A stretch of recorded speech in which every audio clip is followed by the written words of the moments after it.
All right, good morning, Jamaica. First thing I want to do is say happy birthday to Auntie Valerie of the Rainbow Line Preschool, just coming in from all the staff there, Auntie Sandy and crew, Auntie Odette and Auntie Pat, sending love.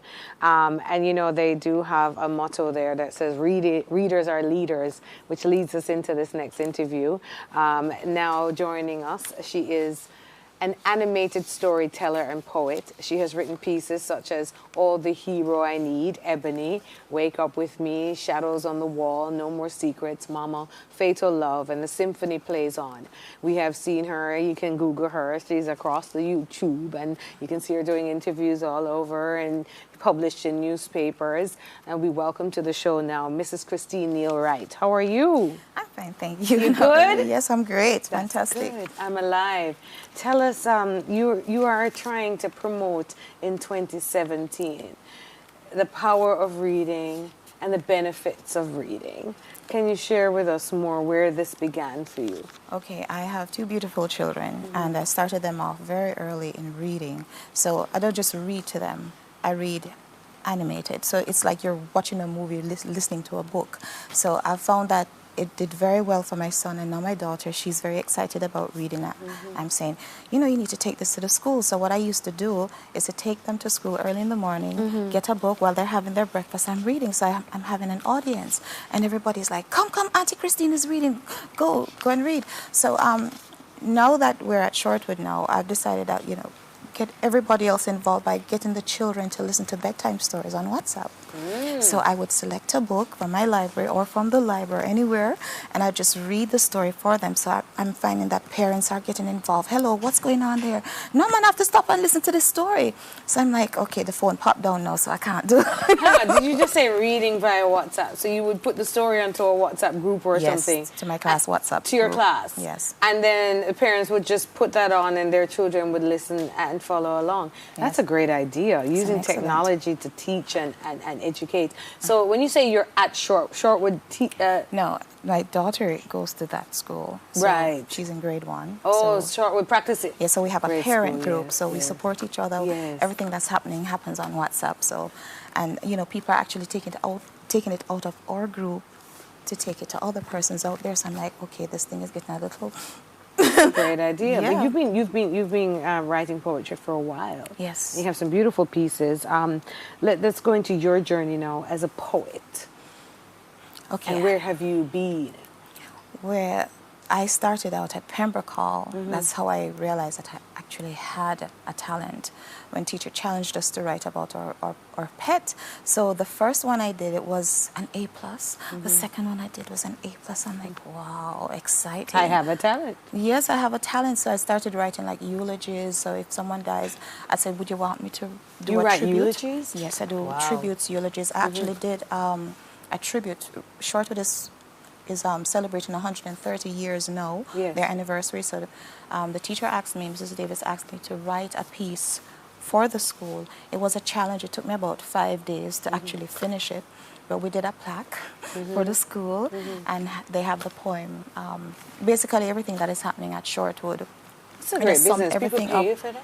That's curious. Not yet. Not yet? But I'm working on it. That's a good idea. So, I mean, what you do, you know, they can write some bullet points and you would put it into a piece. Is the piece poetic, or is it just that you would just write the speech? Or does it have a certain kind of tone and flow and rhythm?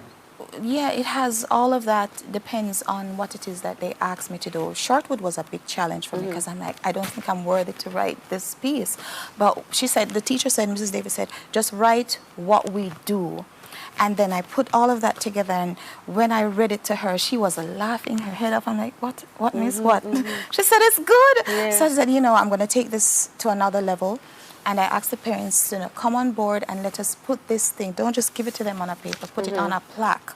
So you've been, okay, so when we say Shortwood, I just want our audience to understand we're talking about Shortwood practicing and junior high school. That's infant practicing and junior high.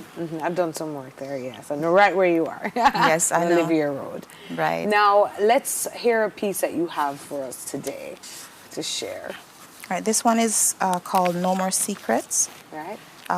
Look like you have more than one there, though, Christine. Yes, I do. Well, let's go through them. I want to hear some poetry. All right. I want to read Mama first. Is that okay? Please. That's an older one that you have. It's not That's a an new older one, but one. we want to hear it because it's a great piece. All right. Let's go. Mama. Blood upon my hand. See it ya? See it there? It a run. It a drip. Mama, me just help the boy them kill a man. Take him gun. What you gonna do, Mama? Help me now. Lord, give me faith. Shut your mouth. You are my flesh and blood and me one little youth. If them go away with you, what good is you to me? You have to go out of sight. I forgot about it. Mama. Lord have mercy. Why you never discipline me when me the dry eye? Me can't sleep again cause me keep seeing him face when death take over and him fall out of place. Shoot me, my mother. Cause me can't take it no more. Take me out of my misery. I'm out at this door. Son, me tell you already. And me will tell you again. Shut your mouth, boy. Put on the weapon. Go wash off yourself and go on your bed.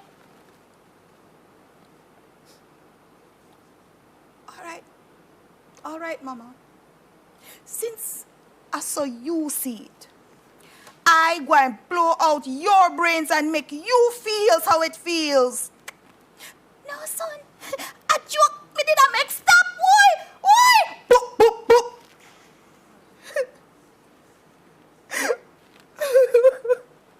No, Mama. You said too late.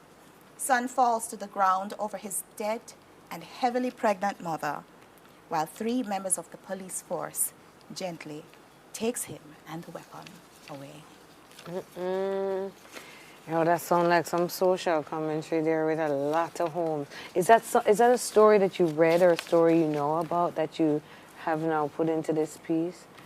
Because I mean, it's saying a lot about relationships between mothers and sons, and you hear about them covering up for their children who know about their children committing crimes. It sounds like mental health issues. There's a lot going on there. It's a lot going on because some years ago, 2002, 2003, there was a spate of police killings. And I'm always doing eulogies, so I asked this police woman, it was an ex-inspector, and she was talking to me and she's saying, after our conversation, this poem came out. She said, this is what is happening in society.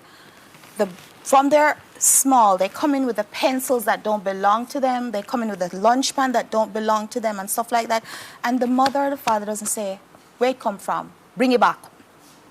It started from there. So when they come in with the television and the bag of money and the this and the that, they accept it. So now that this child is in trouble, he literally killed a man, and now it's messing him up. And he's asking, what are you going to do for me, Mommy? I don't care. Just bring the things in and go about your business, you understand? So he decides that this child is coming, you're bringing another child to do what I'm doing? No way, it's not going to happen. And he just snapped. No, so that one, the deep. I know you have another piece, but I'm getting the rap signal. Do I have 1 minute? I'd love to hear the other one. Go ahead. I'm not getting a response, so go ahead. No more secrets. Some secrets are not worth dying for. When the weakest in the chain becomes the bond and the broken becomes its greatest strength. There will be no more secrets, despite tokens to validate silence, despite the reign of terror of threats while desecrating my temple, telling onlookers that I asked for, wanted, and initiated every discourse, bruising my honor, tainting my reputation while silent whispers spread gossip like a sweet and voracious conflagration. There will be no more secrets. My children shall learn to speak up and speak out against this debauchery, this morbid delicacy that is somewhat tolerated by well-thinking humanity. We are no more victims, but victorious over the power they thought they had over us. We are more than conquerors and shall no longer keep their secrets. No longer will we keep their secrets. Boy, I know you have a plethora of poems and for all age groups, obviously, and animated stories. I know we started off with children. I know that first one would be a little frightening for the early childhood. I think that's right, and you should have heard Shadows on the Wall. Shadows on the Wall. Scary. How can we hear more from you? Okay, I'm on YouTube and I'm on Facebook. Yeah. Under the name Christine Neil Wright. But if you want to reach me, you get in touch with me at Chris, CHRISNEIL 45@gmail.com. I want to thank Marcella for my outfit. Thank you very much, Marcella. And for everyone who stood by me and helped me out with my editing of my stuff and all of that. So, and we wish you growth, and we hope to see the pieces published globally. And I want Jamaica to come. Writer. I want Jamaica to come on board and help Shortwood, because we have a lot of talented children there who are not able to do more, but we need corporate Jamaica to come on board and help us out. All right. All right. That's Thank Shortwood Infant, Primary, primary and junior high. So thank you so much, Mrs. Christine Neil Wright, keeping the spoken word alive. And if you would like to see and hear more of her pieces, as she said, check her out on her YouTube, Facebook pages, and she gave you the number. Coming up on the other side of the break, the Book Industry Association of Jamaica chairman shares their vision. Keep it locked to Smile Jamaica.